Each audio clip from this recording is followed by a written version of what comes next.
This podcast is sponsored by nobody. Hey dudes, this is Julia Montgomery, Betty Childs in Revenge of the Nerds, and you're listening to Tommy Throwback Kovac on Splat from the Past. I'm not kissing a nerd. Hey dudes, welcome to Splat from the Past, the only 80s themed horror sci-fi show where things can get totally radical. Now today I will be welcoming back my good friend Julia Montgomery. I've lost count of how many times she's been on, but it's been a lot since 2018. One of my really good friends she's become, and we're going to nerd out on the entertainment of our youth today, and I can't wait to find out what she grew up on, in Kansas and New Jersey, and catch up. It's the 40th anniversary of Revenge of the Nerds. I can't believe I'm saying that. 39 years ago is when I discovered it on HBO when my brother taped it. It's so fucking weird. And it's going to be another great conversation today. I cannot wait. Also, rest in peace, Maria Richwine. She was great in the Buddy Holly story. She should have won an Oscar for it, but she wasn't even nominated. Also, she had a nice body in Hamburger the Motion Picture, my earliest memory of her. Sadly, we never connected for an interview on Facebook. Rest in peace, Maria Richwine. So yeah, here is my new interview with Julia Montgomery. Hello. Hey, Julia. Welcome back. How are you today, hun? I'm good. Yeah. What's he doing? Nothing much. How's the weather over there?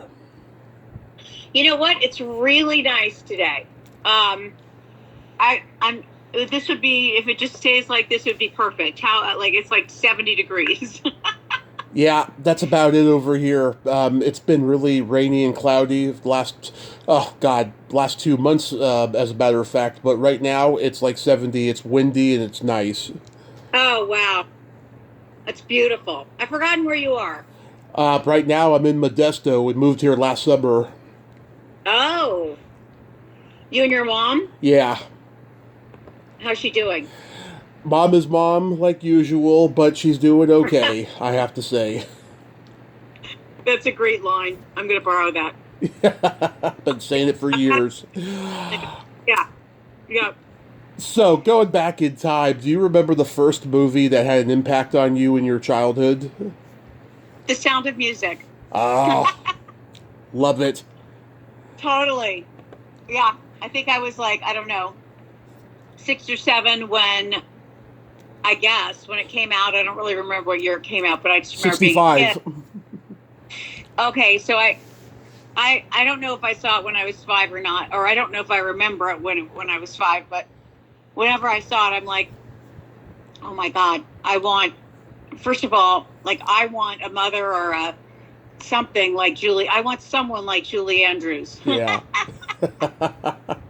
Who makes everything fun and everything a game and all that. And then a few years later, when I was 11, I auditioned for our town's version. It was called Teen Theater in Livingston, New Jersey. Uh-huh. And I got the role of Brigida, which is about age-wise what I think I was 11. That was like they were looking at younger kids because obviously with that show, you gotta have some younger kids. You can't just have teenagers 13 and up. Oh so my God. My sister was mad, but I got in. I auditioned for The Sound of Music my sophomore year in high school, and it was not my finest moment, I'll tell you. I can't dance or sing worth a shit, but it actually gave me insight into, what can happen during an audition and the decisions that are being made and all of that stuff. So I just wound up doing stage crew, not for that play because I was wrestling at the time as well. I probably would have had to quit wrestling if I had made the play, but I did end up doing stage crew as a prop handler, but I'm glad at least I tried. Yeah, well, and working in the, as a crew member is also really interesting because you get to do a lot of stuff, but you can just see how it's all, done and put together. I mean, I think that's a very important job. Yeah, I go up there. I start singing the Jet song from West Side Story, and Ah, I didn't have any sheet music, and the guy playing piano didn't know it off the top of his head. I was like, "Oh my God, what qualifies you to do this job?" I was thinking. that's great. That's great. Oh wow. Well, Yeah, you've always been bold. That's for sure. absolutely. I've Yeah. I've always had balls of steel. Oh my God. That's right. Absolutely. Absolutely. Yeah, Back to the Future was the one for me that got me going. Because I mean, I had seen hundreds of movies by that point. Including Revenge of the Nerds, and Back to the Future for me has always been a special movie because I've always Oh had that yeah. fantasy of going back in time and seeing my parents in high school and finding out why they're so fucked up and why I'm so fucked up. Oh, that's great. Yeah. Yeah. That would solve a lot of. It would answer a lot of questions. Yeah. Yeah. Totally. Totally. And so that's what that Uh, movie did for me. Yeah, well, that was a great movie. it That is. was such a great. So you have you interviewed Claudia Wells Yes, ever? I've had her on That's what I thought. twice, and my mom and we actually met up with her before we met up with you that night. Oh no! Wow, that's I don't remember if I knew that because she and I did a movie of the week together where I had to dye my hair because we were all the sisters were brunettes. It was Really? this yeah, it was this movie called Anatomy of an Illness, which was a true story. Oh yeah, About a guy who had cancer and he thought he cured it with vitamin C, or at least it helped, I guess. But that was so our father was played by Ed Asner, and yeah. yeah, so she and I were, and there was another sister. I can't remember her name right now, but um, yeah. So Claudia and I. It's funny because Claudia and I, somewhere pre-COVID, ended up at the same Comic Con together somewhere. I Right. don't remember where. I don't know where it was. I don't know. But anyway, yeah. So that was funny. I mean, I hadn't seen her since my God, somewhere in the mid '80s. I think actually that was before Revenge of the Nerds for me. I think that was one of my early jobs when I got out to LA was Anatomy of an Illness, and Millie Perkins played my mom. She was amazing. I love her. What a great woman. Is she still around? I hope. I don't know. Was the other girl Lenora May? Yes. Okay, because I'm looking it up now. Yeah, wow, I can't believe I haven't seen this. I do know that Claudia did a series with Ed that same year called Off the Rack. Oh, really? Yeah, it was a short-lived Oh, sitcom. wow. Yeah, Oh, how interesting. Oh, she's I don't still remember that, but she's still alive. She's going to be 88 in May. oh, wow. Where does it say what part of the country she's in? Or not really? No, no, Probably doesn't. no. But Yeah, yeah, she was beautiful, wonderful actress, and she was just, I don't know, really special woman. Yeah. growing up in Kansas and New Jersey, did you have the $1 Million Movie? What do you mean the $1 Million Movie? The $1 Million Movie was like a local channel, nightly movie that they showed. Oh, I remember that they showed a movie on Disney on the well, I don't know where they aired it. Like Disney aired, for instance, once a year they'd air The Sound of Music. Once a year they'd air The Wizard of Oz. Hmm. That's how I remember it. Um, Yeah.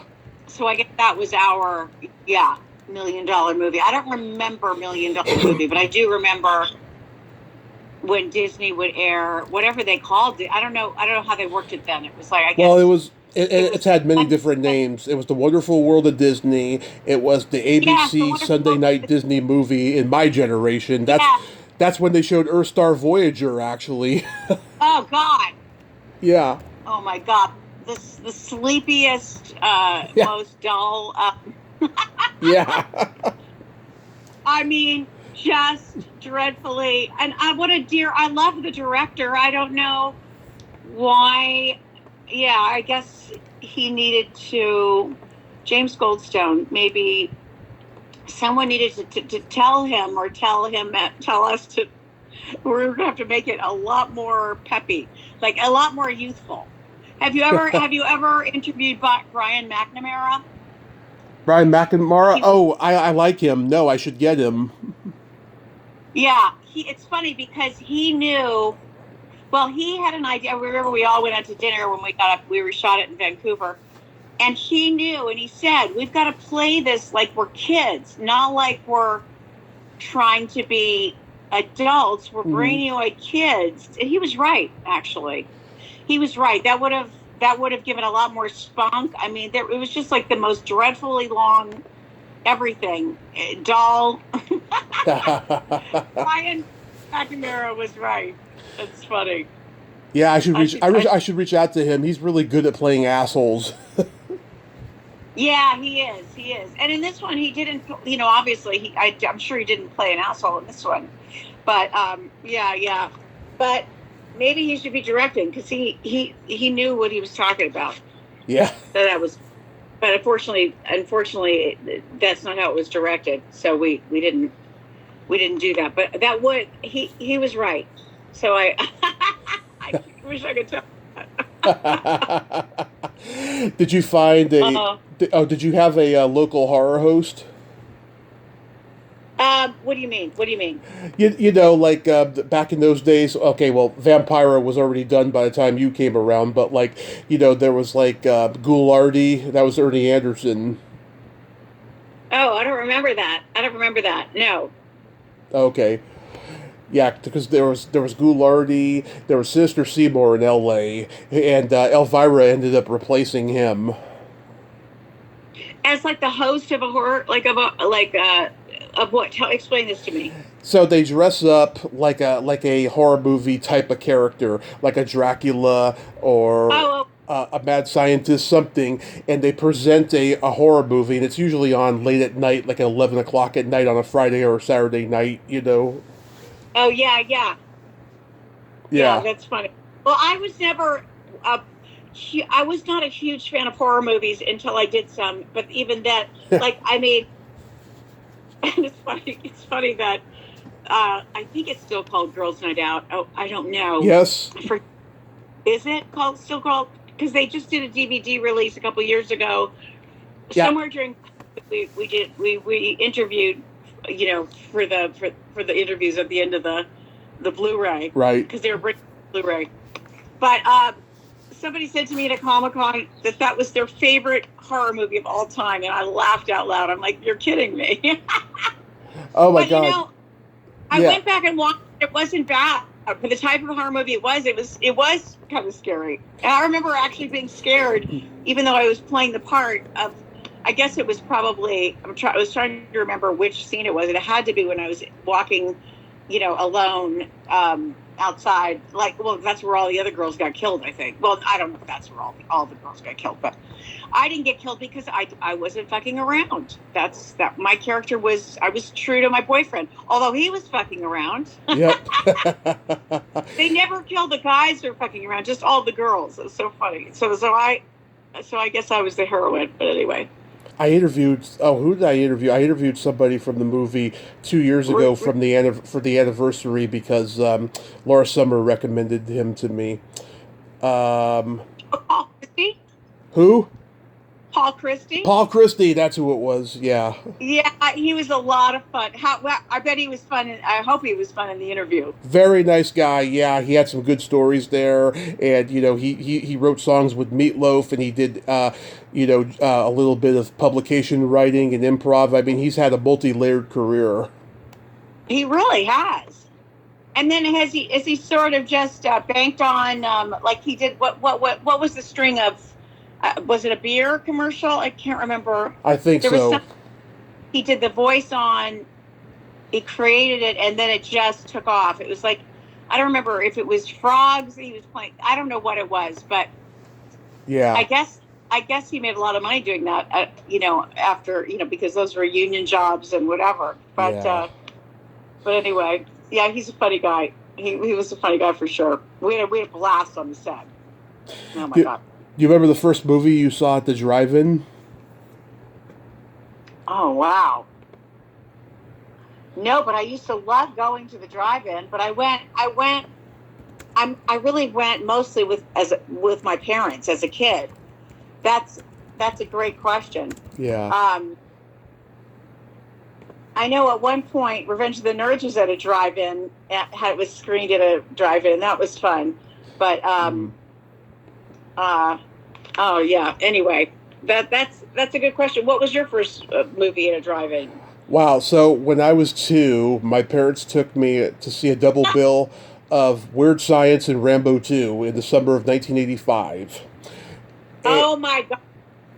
Yeah, and oh my god, I kind of remember it a little bit. I've always loved that movie, Weird Science. I mean, we taped it off HBO, like the following summer, and we had it on tape with Porky's Revenge. I remember, and I remember, I think I was caught watching Porky's Revenge, and my mom threw the tape on the roof of the house. Ah! Oh my God. Was that R-rated? Was there like a lot of Oh, nudity?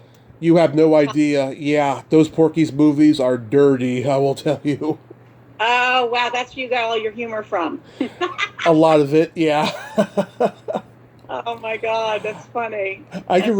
remember. It's funny. My parents took me to the drive-in a lot. The first like 2 years of like my brain forming, right, and then they stopped taking me for like 3 years because it got to a point where I was either falling asleep in the back seat or I was getting out of the car and knocking on windshields.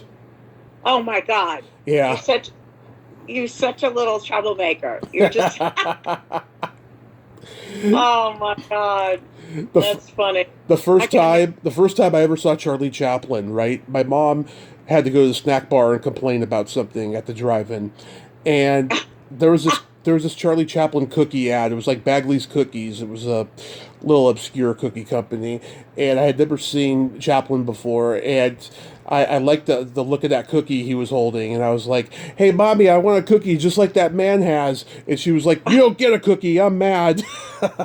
Oh, that's funny. Oh my God. Yeah, Yeah, you kept them really busy. I think. You yeah, know. yeah, Oh my God, I can only imagine. You yeah. lost your privilege. No more drive-in privileges. Yeah, for 3 years after that. And then it was mostly me and my dad going, but my mom went occasionally with us after that. I mean, I remember she went with us to see Back to the Future 3. Oh, And fun. yeah, and the first Ace Ventura, I remember she went with us to, and stuff like that. Yeah. Yeah, yeah. Oh, What? it's great. I'd have to really think about that. I wish I could. I doubt my dad would have remembered, but that would have been a great question for him. What movie did he either remember? Because for them, in their lifetime, that would have been a brand new thing, right? Yeah. Like the drive-in movies. But yeah. Oh God, that's a great question. What TV sitcoms did you watch growing up? Um, let's think. What were there? I kind of watched Two's Company. Oh well, Three's Company? Three's Company. Yeah, Two's Company. That's funny. Two's Three's Company. I kind of watched that. I don't remember. Oh, the Bill Cosby Show. Yep. I mean, that whole thing. I'm like, we loved Bill Cosby. To think what he had going on behind the scenes was Uh-huh. insane. Yeah. Yeah, we used to watch that, and then All in the Family, for sure. Those were the two that I really remember the most. Mm-hmm. Maybe we watched The Jeffersons a little bit, but All in the Family and Bill Cosby. Then That Girl was not a sitcom, I don't think you'd call it, but with Marlo Thomas, I loved that Oh, show. That Girl? Yes, Yeah, it was it was a sitcom. that's considered a sitcom. Yeah. Of course, I guess Dick Van Dyke was considered a Of sitcom, course. right? Of That course. was a I just interviewed the little kid from it, Larry Matthews. oh wait, Larry Matthews. Wait, are you? Is that who Leave It to Beaver is? Larry Matthews, he played Rob Petrie's son on the Dick Van Dyke Show. That's amazing. Wait, I was at a Comic-Con with I can't remember his name right now. with the guy who played Beaver. Oh, Jerry Mathers. Jerry Mathers, yeah. I met him Yeah. last summer at a Comic-Con. Oh, really? Which one? San Jose Comic-Con. Okay. Yeah, my daughter and I, we went with he and his wife to the Niagara Falls event. Well, and we ended up going to do the boat thing for the Niagara Falls together on the same day. Yeah. He was super nice. Super nice. Yeah, very nice guy. And Stanley Livingston from My Three Sons, I met him, and then I just had him on the podcast this past January. Oh, My Three Sons, I loved that show. Yeah. Wow. How's he doing? Some of these people just don't, didn't act much after that. How about the Brady Bunch? I love it. Do you guys consider that's a sitcom? That's a sitcom. Yeah. I consider them in primetime shows. I love the Brady Bunch and the Partridge Family. Oh, definitely. Oh my God. Yeah. Oh God. I love the Partridge. Yeah, oh my God. I watched, my dad's a couple of years older than you, so I watched all his shows like Batman and the Monkees and the Munsters. Oh, Monkees, Batman, yes. Those were not sitcoms. Well, maybe the Monkees was. They were Batman? They were considered to be sitcoms, yeah. Why? Why are they considered to be sitcoms? Well, aside from the fact that they were funny, they had people laughing in the audience. Oh, they had a live audience. On Batman? Oh, no. But that was kind of a sitcom because the humor was pretty funny on there. Yeah. Interesting. Yeah, there were some good shows. Yeah, remember F Troop? Oh, yes! I loved F Troop. That show and Hogan's Heroes could never be done today. Right. Hogan's Heroes. I watched Hogan's Heroes. They were... Well, no. They were so politically incorrect. I can't believe the shit they got away with on those shows. Yeah, well, that's the way things were. I mean, I didn't have any bad Me Too stories, but I was rereading these journals that my parents, decades ago, sent me this huge couple of boxes of all of this early stuff that I did. And I wrote in one of the journals about sometime in the 80s, I was out here, I auditioned for something that my girlfriend's almost husband at the time, became her husband, knew a producer on some movie.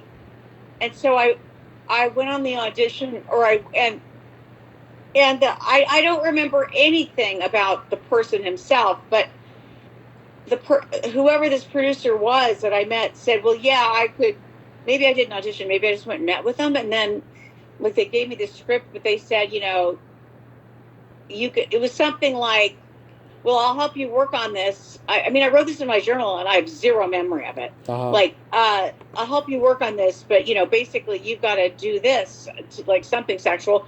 I don't know what it was. Go down on him. I have no idea. I have zero memory of it until I read my journal. I went, oh my God.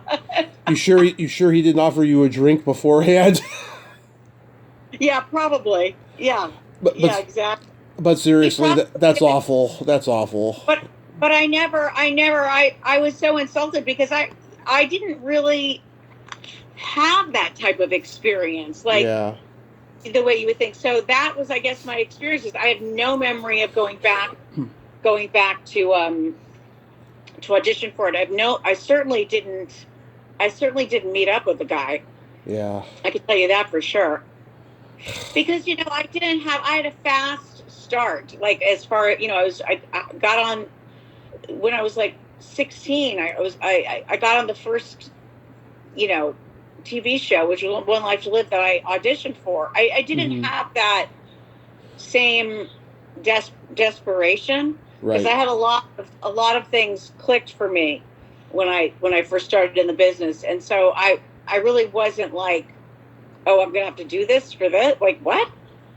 That was never a consideration for me. I thank God. I feel horrible for all the gorgeous female actresses that. That was like they felt like they had to do that. Even, I mean, now I realize now that that's why when my grandfather knew I was going to stay on One Life to Live rather than go to college, because I'm like, why should I go to college to be an actress when I'm acting on a soap opera? It makes zero sense.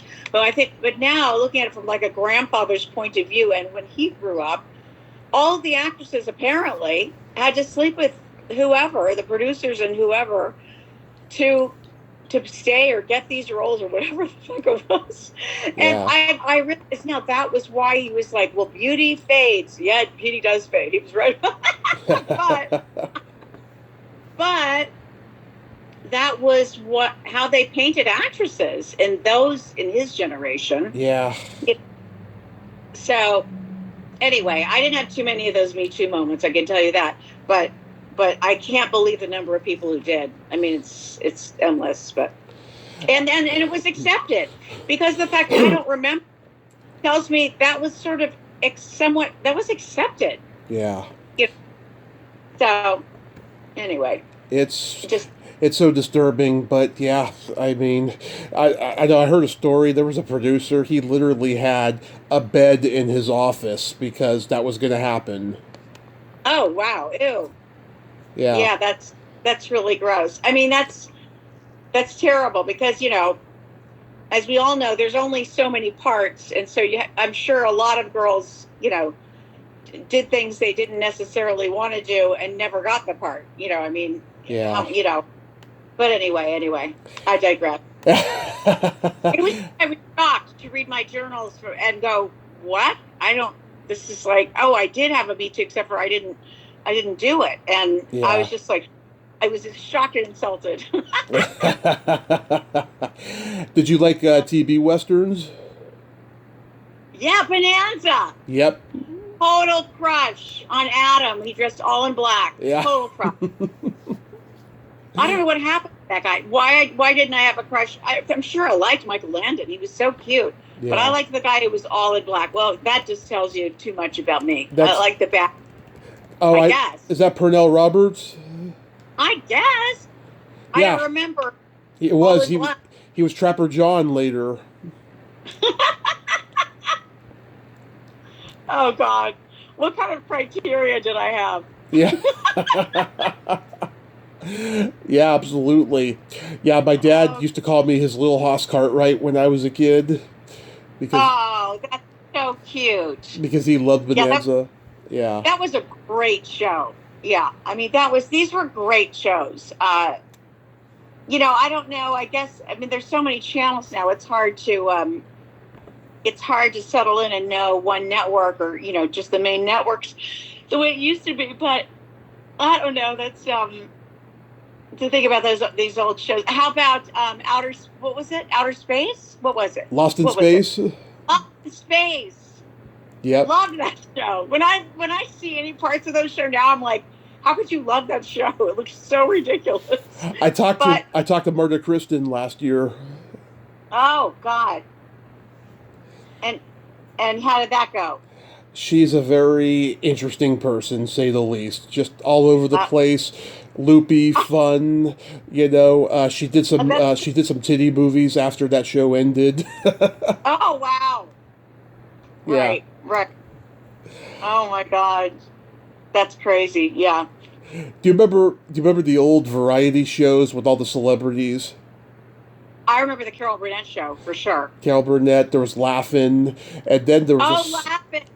And then there was a slew of shows that tried to be Laugh-In, and they failed. Donnie and Marie, the Bay City Rollers, Shields and Yardnell. Even Mary Tyler Moore had a variety show.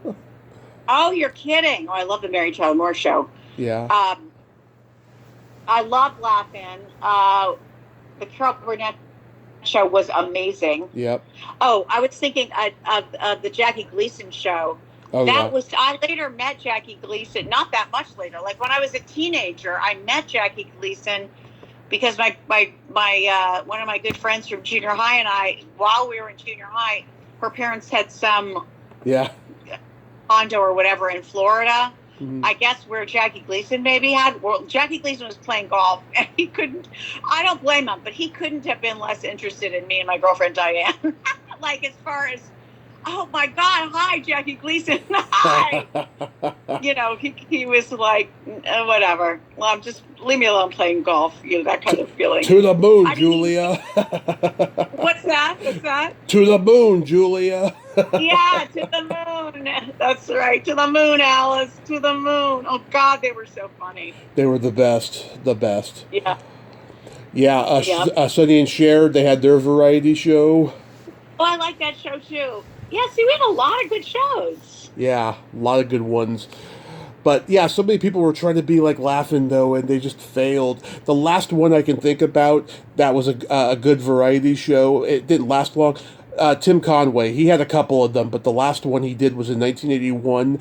That was probably the very last celebrity variety show ever. That was like a 70s one. And I've seen it on YouTube. It was actually pretty funny. I bet it, because he was so funny. Yeah. He was just very funny. Of course, Lucille, I love Lucy. I mean, that was amazing. Amazing. The absolute best. Yeah. Remember when PBS started showing live theater? They showed, taped performances of Broadway and stuff. Yeah. Oh, no, I don't know that. Well, they've been doing it for, I don't know, 50 years now. And wow. If you go back to the 50s, there's all these, Playhouse 90 and General Electric Theater. That's where it began. It began on primetime on CBS and NBC and ABC. And then at some point, when tastes changed, they stopped doing it. And then next thing you know, PBS starts doing it. Oh, wow. Yeah. Yeah. Well, that was smart. The only difference is, in the 50s, those were taped specifically for those shows, whereas PBS is showing actual Broadway shows. Oh, wow. Yeah. That's amazing. Well, at that point, when I was growing up, my dad did take us to a lot of Broadway shows. My parents did.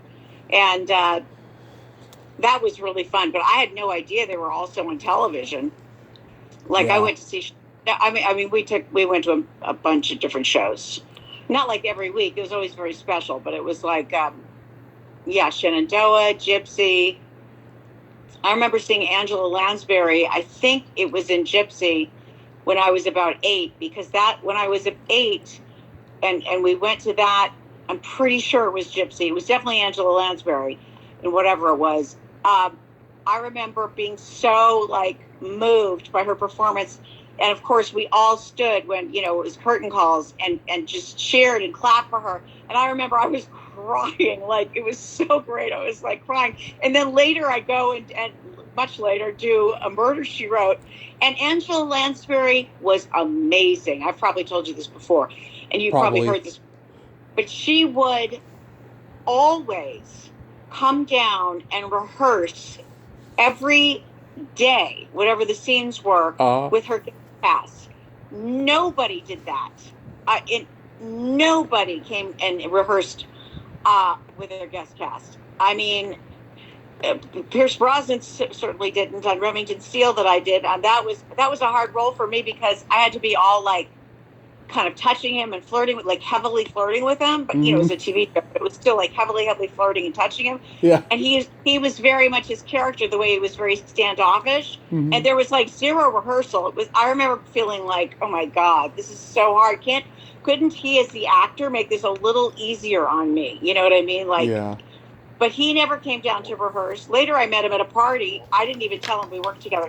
He was very nice in person, but I don't know if it was his relationship with Stephanie Ziblis Jr. that I later read they hated each other on the set. I don't know why, but Angela Lansbury was absolutely it was you were just rehearsing a play. It was just another rehearsal.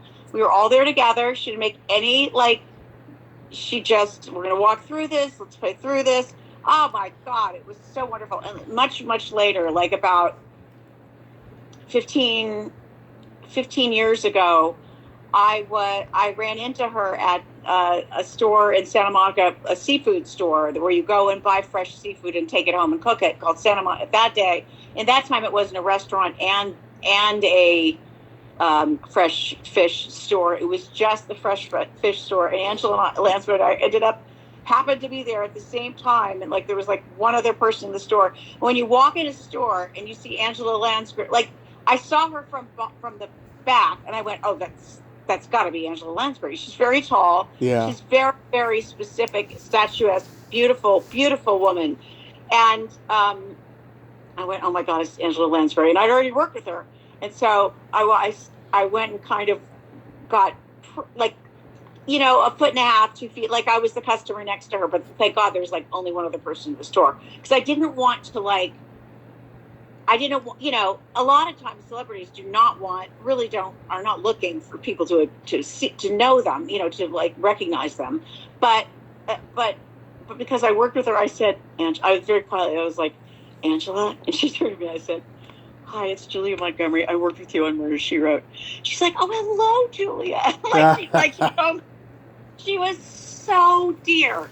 On the other hand, my idol, Julie Andrews, she and I had the same talent manager at a certain point, and I was in the office for a meeting with my talent manager, and she came out of the door where I was about to go in, because I guess one of those people were her talent managers, and I was like, oh my God. I don't know if I said oh my God, but I was like, oh, I don't know what, I have no idea what I said to her, but I watched The Sound of Music 1 zillion times. Yeah.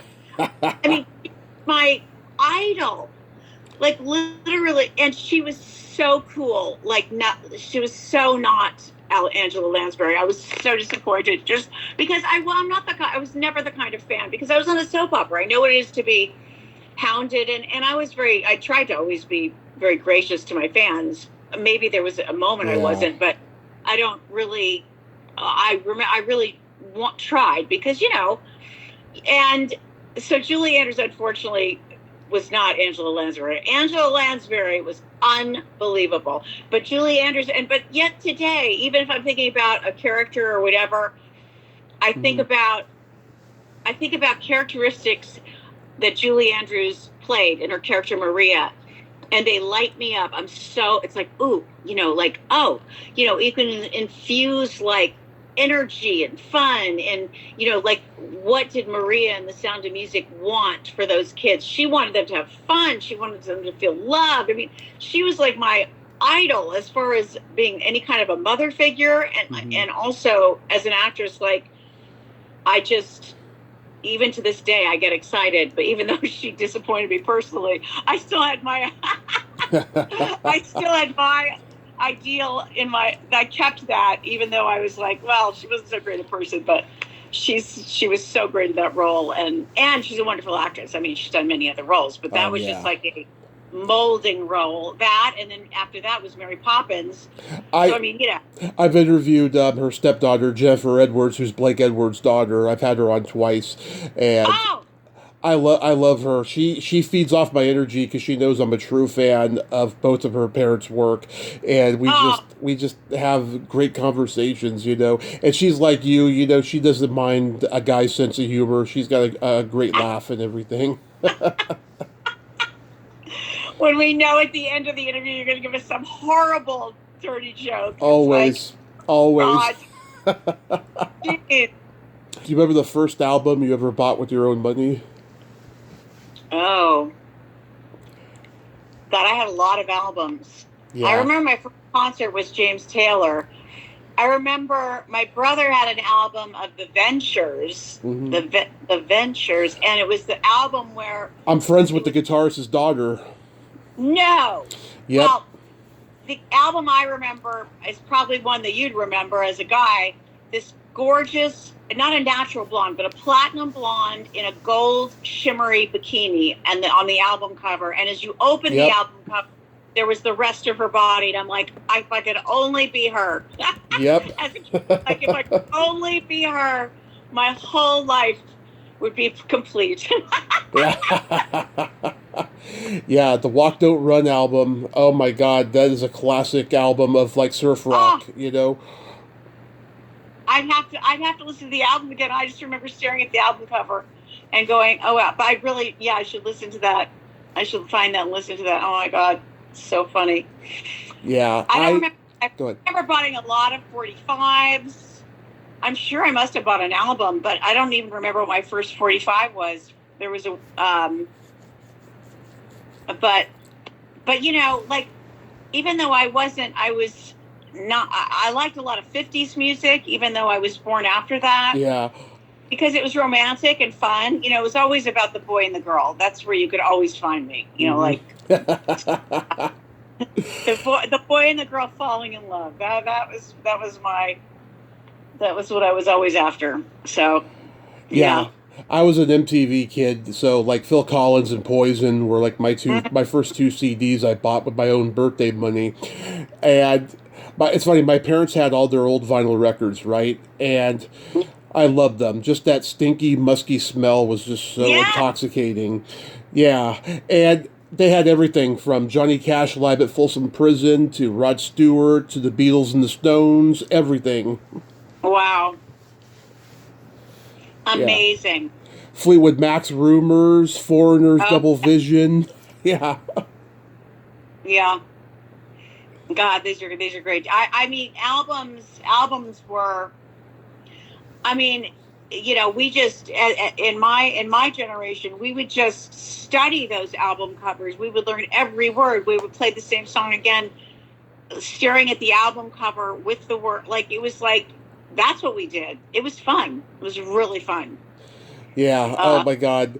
I'm so glad that you said you like the Ventures. Stacy, that's her name, Stacy Lane Wilson. She'll be very happy to hear that. Yes, you got to tell her. Oh my God. So is Stacy the musician? She's been a rock journalist, and she makes her own little horror films, and she writes a ton of books. I mean, she writes about rock and roll, about horror, all that stuff. I mean, she's a very talented girl, and I just got her memoir. I just got it in the mail today. I'm going to read it. Her and I come from like similar background in terms of being a latchkey kid and having screwed up family and all that stuff. Right. Oh, wow, interesting. Well, that's really neat that you've gotten to know her and her work. Yeah. Yeah. Do you remember your first makeout song?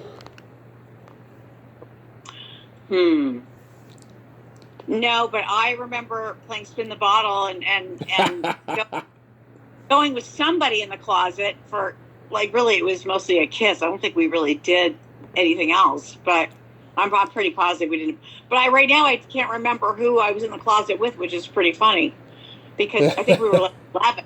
So maybe it was Michael Connell, but I don't think so. And Michael Connell was my first kiss, but that was on the driveway of my house, 7 Rock Hill Drive in Livingston, New Jersey. Yeah. I was 12, and like Janet Jackson's Love Will Never Do Without was playing. Oh, wow.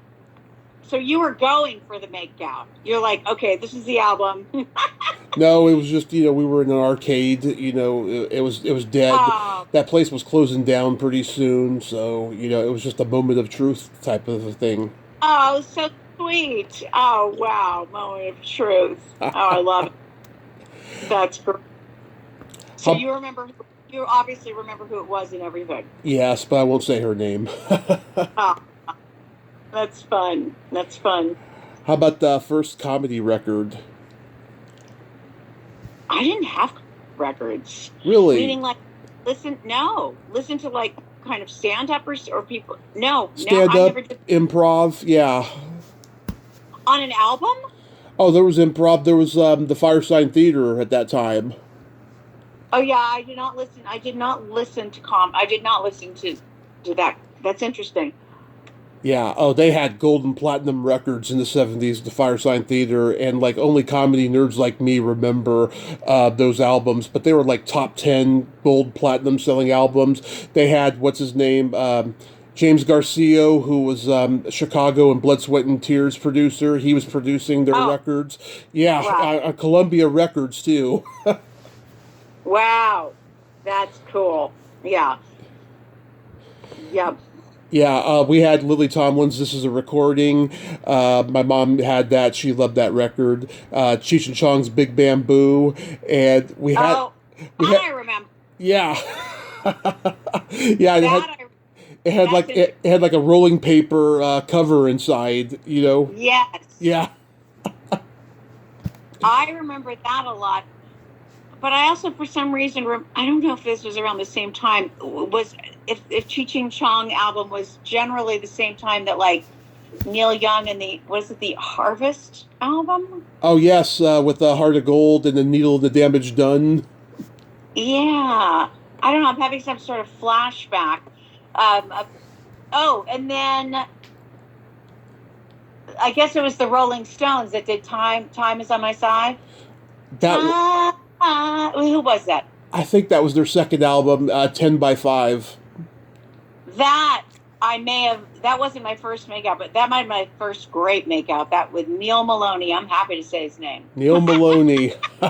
He was an Italian boy. He was an Irish boy. Oh, He was. okay. He was Neil, and he spelled Neil Neal, which I thought was so cool. Like he had anything to do with it. His parent, Neil Maloney. Ah, my God, he was so cute. In fact, I just had to throw away finally his little school picture. Like literally, I had all this stuff to go through, and I went, I've got to go through this now. I've got to go through this. I can't, in decades from now, when I die, I can't have my kids have to go through this. Did you kneel to his Maloney? Yeah, exactly. Oh God, no, I did not. I did not. We were, for some reason, he honored me more than all that. Even though I remember like feeling like I would practically, want to do anything with him. But I was like, how old was I? Maybe 13, and yeah, we made out like crazy, and not too much else. We didn't go that far, but it was. He wrote on something that I just threw away literally the other day because I'm like, you can't keep this. You can't. You've seen it now. You've seen it twice in this now this decade. Now, and I'm like, this is when you were 13. No, you're now throwing this away. So I did. But he wrote I love you, Neil Maloney. But we didn't go out. We only went out for a couple weeks or a month or something short. But it seemed like we were going to get married. How about the first concert you ever attended? That was James Taylor. Okay, sure. That's right.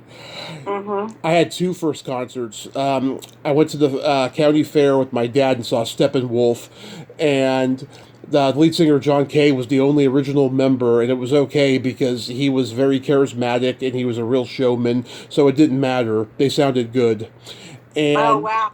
2 years later, went to my first big stadium concert, Alice Cooper at the Warfield, and even though that's not a stadium, it's pretty close. I mean, it's a big concert hall. And oh my God, he was fantastic. And I'm trying to remember how he got killed at the end. He gets killed at the end of every concert. Oh, I can't remember if he got hung or electrocuted. I can't. God! Yeah. Oh my Lord! I never went to one of those concerts. I can tell you that. That's funny. Yeah. Oh, yes. Your generation is like the early generation of board games, right? Yes. Like Clue. Yes. Clue. Of course, we played Monopoly, but Clue was, I thought Clue was my favorites. Oh, in high school, we used to play Naval Monopoly, where if you lose a house, you have to show us your belly button. If you... If you win a house, you show us your belly button. But if you lose a house, you have to show us your belly button, and then we poke it. Oh. Yeah. Oh my God. Oh dear. That's funny. We had Candyland, which I never understood that game. Oh, I love Candyland. Well, yeah, it was a long way to get there. Yeah, I'm not sure. I don't remember Candyland. And what about that one? Was it Candyland that had the ball and the thing? What am I thinking? No, that's something else. I got it for my kids, and I can't remember what it was called right now. Oh, that's weird. Where there's like a 3D thing with a bucket and a silver ball that goes bump, bump, bump down the stairs. Mousetrap. Oh, okay, Mousetraps. Mousetrap, singular. Yeah. There was But remember electric football. no. Yeah, it was like yeah, it's like you turn it on and the football players just play football on the board. How about Operation? I loved Operation. Oh, I didn't know they had it when you were a kid. They certainly did when I Yes, did. the funny bone. If you could get that funny bone, and I could not. I mean, maybe not all the time, but as I got better at it, I It was got a lot better. So yeah, funny. it was an interesting game. Yeah, yeah.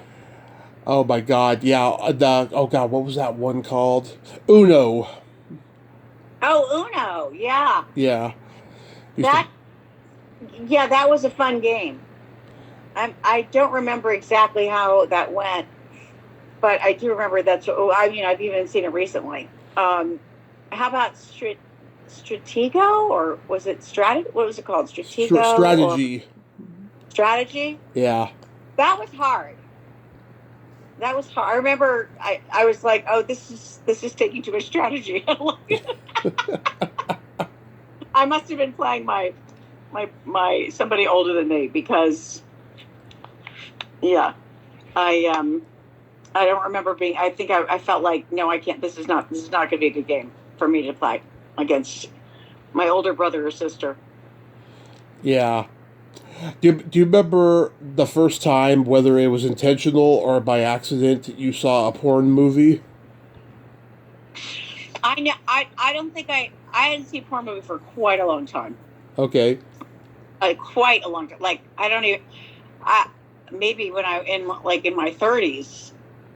But I'll tell you, the one time my sister and I, when I was around 8 or 9, were staying with my parents in Kansas City, and my grandmother dropped us off at the movies, and we were supposed to go see one thing, and we went into another theater where we saw, like, it wasn't even so daring. I don't really know what was so risque about it, but it was either Six Makes an Egg Roll, which seems like a family movie. Oh yeah, with Jackie Joseph. I've interviewed her a couple times. Yeah, there was some scene. I don't know if I'm in the right movie in my head, but where it seemed like the gorgeous woman was in a car with her husband or someone, and she, like, took her top off, but you couldn't see anything, but you knew that she was naked or something. I don't know. It was like, whoa. So, that's what I remember. Yeah, well, I was like 3.5 when I saw. I think it was either Mischief with Kelly Preston or Hamburger the Motion Picture. There were some breasts in that movie, and like my mom came unglued when she caught me. And I know she took that tape of Hamburger the Motion Picture and threw it on the roof of the house.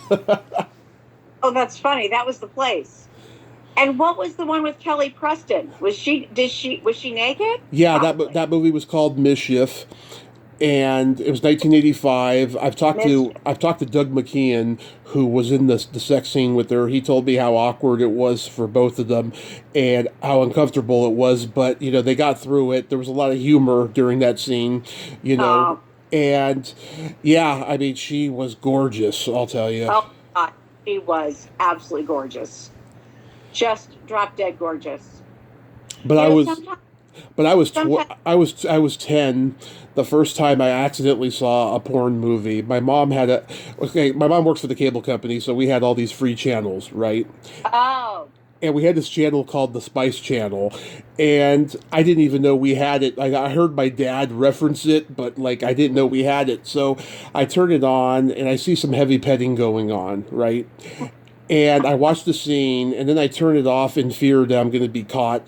And then 2 years later, when I had that makeout situation I told you about, I imitated what I saw. You're like, let me try this. And it worked out. Exactly. I don't know the name of that movie, but I think it. That's funny. That's funny. So it's the 40th anniversary of Revenge of the Nerds, and I told you this before, but we recorded it off HBO the night it premiered, and I found out, thanks to YouTube, when that night was. It was Saturday, August 3rd, 1985. August 3rd, 1985. That's when it premiered? Yes. So does that mean that did we film it in 85? I guess so. No. Or 84. You guys filmed it from January to March of '84, and it came out. It's got a couple of different dates of when it came out. It came out, I think, July 27th, and then one source said it came out August 10th, but I don't know which one's the correct one. Wow. So we filmed it. Wait, say that again. So in 84. January to March of '84. 84. January to March. But then when did I do, because I was in Up the Creek. That was my first movie out here in Los Angeles. It wasn't my first movie, but it was probably my second movie.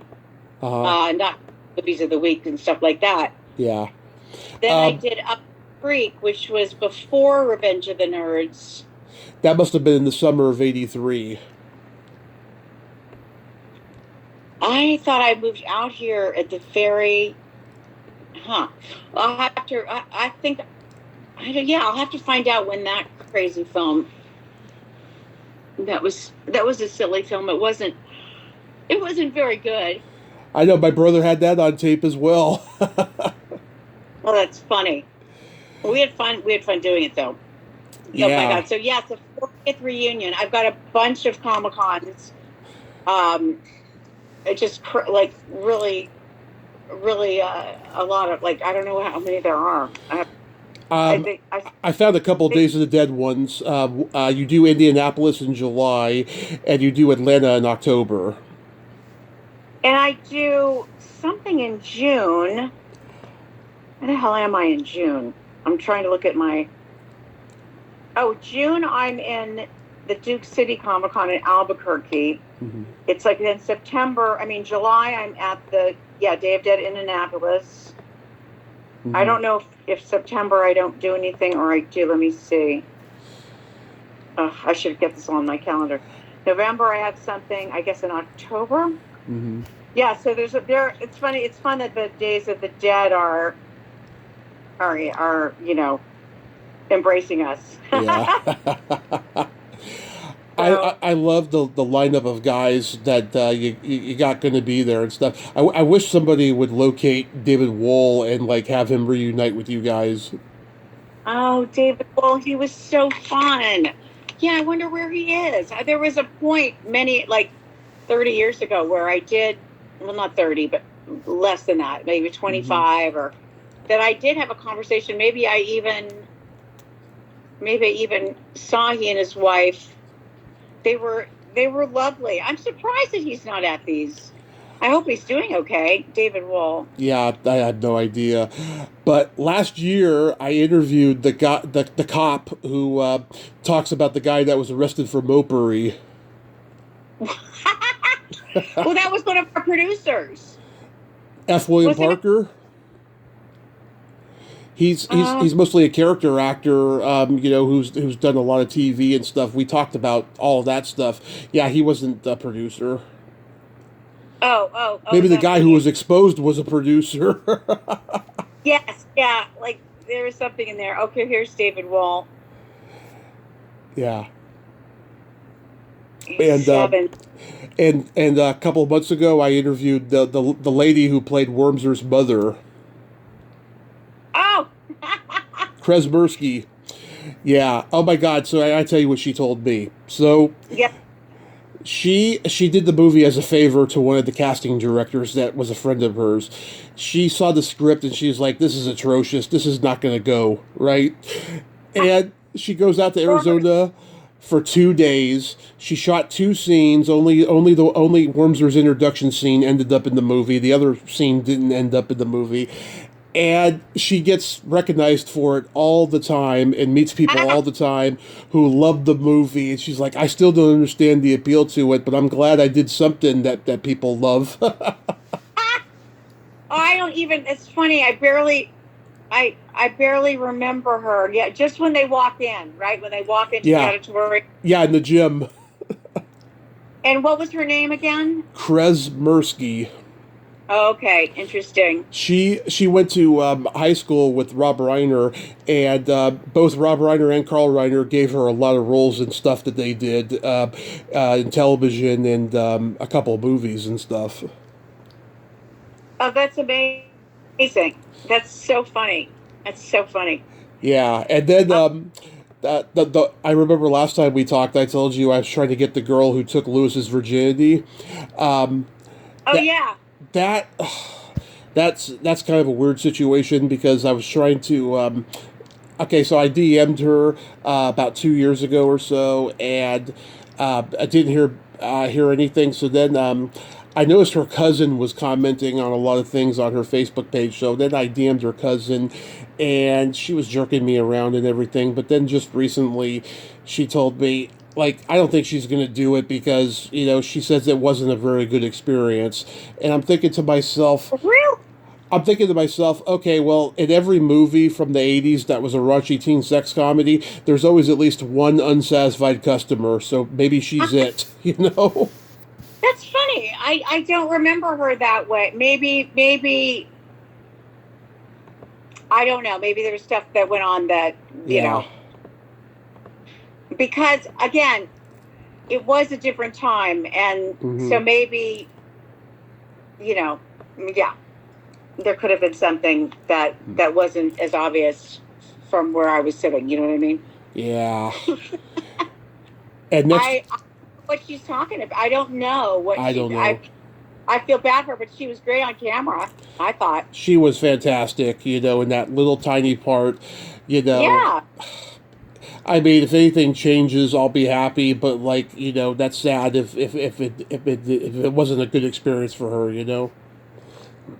Yeah.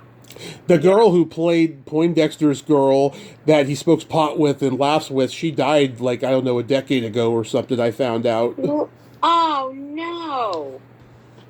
Oh, they were so funny together. Oh yeah. What was her name? I'd have to look it up, but I remember reading it a couple of years ago, and I was bummed out. I was like, "Oh God, she would have been perfect to talk to."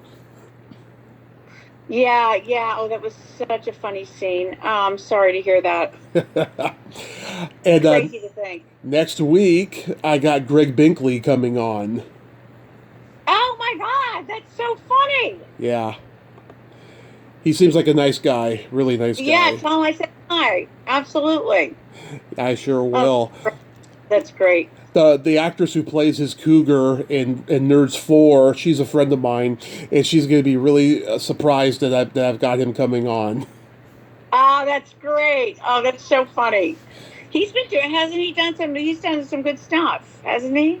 He's done a lot of stuff, yeah. And it's funny, after he did the Nerds movies, he became kind of known for doing a dead-on impression of Don Knotts' Barney Fife. Yeah, he's very funny. That makes total sense. Yeah, did he ever do it on set? He was a deer. My God, that's so fun. That's so great. I found what's her name? Oh God, your other cheerleader, Lisa Welch. Lisa Welch. I found her. I was going to reach out to her, and then I found out she was a huge Trump supporter. Then I was like, no, I'll pass. Oh, God. Is she really? I'm not surprised. Oh, Lisa Welch. I'm looking her up. Yeah. That's so funny. I had Duncan Rigueur on here a few years ago. Oh, you did? Yeah. How is he? Oh, he's focused on art. He's back in Canada, focusing on his art. He's semi-retired from acting. He says if a good script comes along, maybe he'll do it. But he's just loving, doing art and stuff. And he remembers your laugh very well. He told me. Oh, really? Yeah. Yeah, he was a dear. I enjoyed working with him. Yeah. That was really fun. God, oh my God. Yeah, that's amazing. You know what I saw the other night? I didn't even know about this movie. You had this little part as a nurse in a movie called Nickel Mountain. Yes. Where the hell did you see that? I don't know. I can't remember seeing it. It's on YouTube. Oh God, I gotta make a note. Nickel Mountain. The whole thing is on YouTube? The whole thing, and oh my God, you were so cute. You were wearing those blue scrubs, and you had like a little twisty ponytail, and you were like, you can see your wife now. Oh my God. And then Heather Langenkamp. Yeah, I really wanted that role. That she got, but for whatever reason, and I don't remember. I'm gonna have to look that up. I'm gonna have to look that up and watch that. Yeah, I so wanted her role in that. I don't remember. I just remember I thought doing a really good audition, but I guess I've met her twice. She is a dear. She gave me this email to email her to do an interview 7 years ago, and I emailed it. I never heard back from it. I'm hoping to God I get her eventually because she's an absolute dear. Yeah. Oh, that's great. That's wonderful. Wow, it's amazing. It's amazing. Well, I'm doing this. You probably have seen this on Facebook or whatever. I'm doing this. They're doing these short film versions of this thing that I guess they're trying to shop it as a series called Loganberry Lane. It's getting a lot of nominations in the film festival market. I'm one of 5 women who are the main characters in it, and we shot one, and it's already out there in the doing the circuit and getting a lot of nominations, and then we're about to shoot another one in early May. I saw that you were nominated for a Santa Monica International Filmmakers Award, right? Yeah, it's all over the place. It's getting nominated for this Best Ensemble. It's been nominated for Best Director. I don't know. It seems to be doing well in that market, and now the director, writer, actress wants to write another one. She's doesn't act in it, but it's Kathy Ryan, who from The Shield and. Oh yeah. So anyway, well, this has been fun. I'm glad we got to catch up. Yeah, and the real estate business is going good. It's going fine. It's definitely slowed down because of all the interest rates, but we've got something that is coming on the market next week in Santa Monica, like a really cute house there. So yeah, there's stuff going on, which is good. So all is well. That is awesome. Good. And here's my joke for you. Okay. How do you make a whore mad? I don't know how. Don't pay her. No, duh. That would do it. Oh my God. I tell you, you're bad. You're so bad. I'm so bad. I'm body Tommy. That's right. Well, listen, take care, and I'll look forward to tuning in. Yes, Julia, love you always. Thank you for nerding out with me today, and you have a great rest of your day. Be safe. We'll talk again soon. Okay, thanks, Tommy. Okay, bye-bye. Bye-bye. Well, there you have it. Julia Montgomery. Ain't she a sweetheart? I just friggin' love her. Always support her. Always. She is a gem, is what she is. Well, until next time, this is Tommy Throwback Kovac saying, there's no shame in living in the past because the present sucks. Later, dudes.